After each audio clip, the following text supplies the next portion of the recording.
Je ne suis pas Nostradamus, ni Merlin l'Enchanteur, mais je voudrais dire ici au nom de Dieu, dont je suis l'un de ses serviteurs, que la majorité des croyants ici, de par la grâce qui leur fut donnée, ils sont sous la divine protection de Dieu et ils ont échappé à un verdict divin qui a été prononcé dès l'origine des temps, car Dieu sait tout de toute éternité, son calendrier est à jour.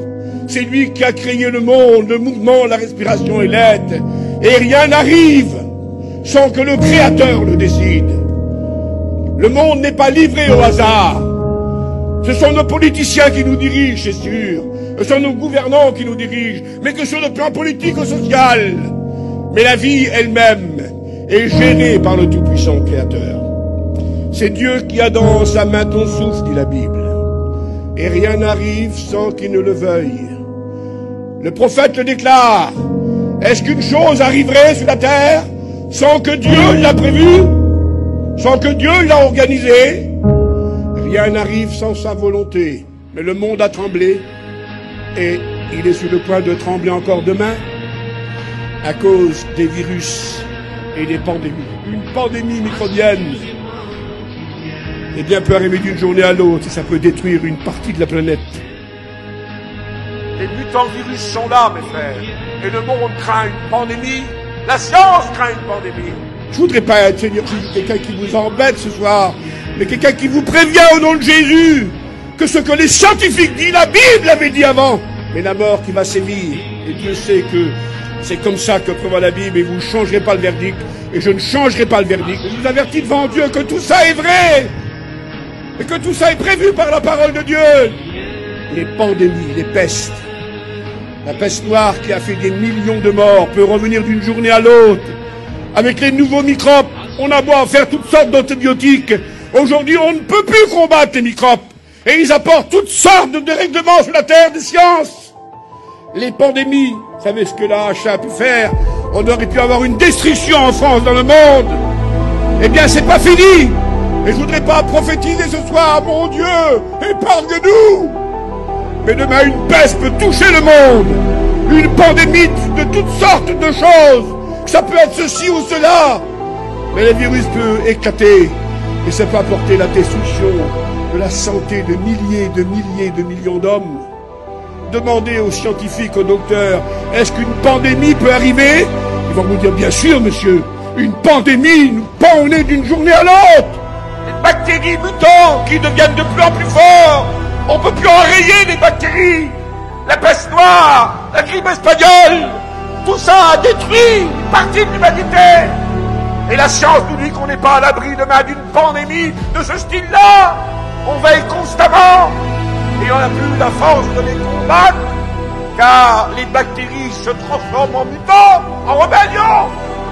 On en tue 10, il en revient 100. On en tue 100, il en revient 1000. La science a peur des pandémies. 21, 11. Il y aura des pestes, toujours en prévision de la fin. Jésus prévoit il y a 2000 ans qu'il a dit ça. Il y aura des pestes. La plaie et l'infection sera purulente. J'enverrai la peste qui marchera et qui détruira. Les jugements de Dieu se feront par la peste et la contagion. Il n'y aura que plaie vive. Leur plaie sera mortelle, prophète Nahum. L'infection se répandra partout, dit le prophète Joël. La contagion marche contre vous, dit le prophète. La fièvre, Lévitique 26, vous dévorera. Prépare-toi, dit le prophète Amos 4:10, car l'infection arrive. Je vous affirme devant Dieu qu'on peut voir les préludes.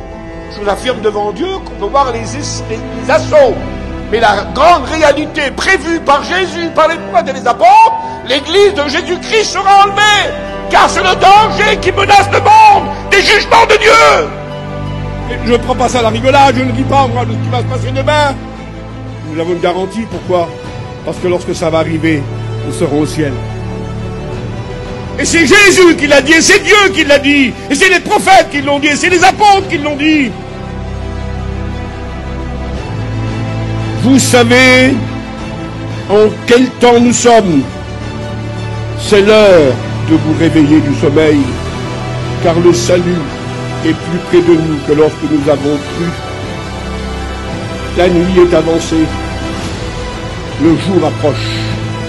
Dépouillons-nous donc des œuvres des ténèbres et marchons comme en plein jour, loin des excès, de l'impudicité, de l'ivognerie, des querelles.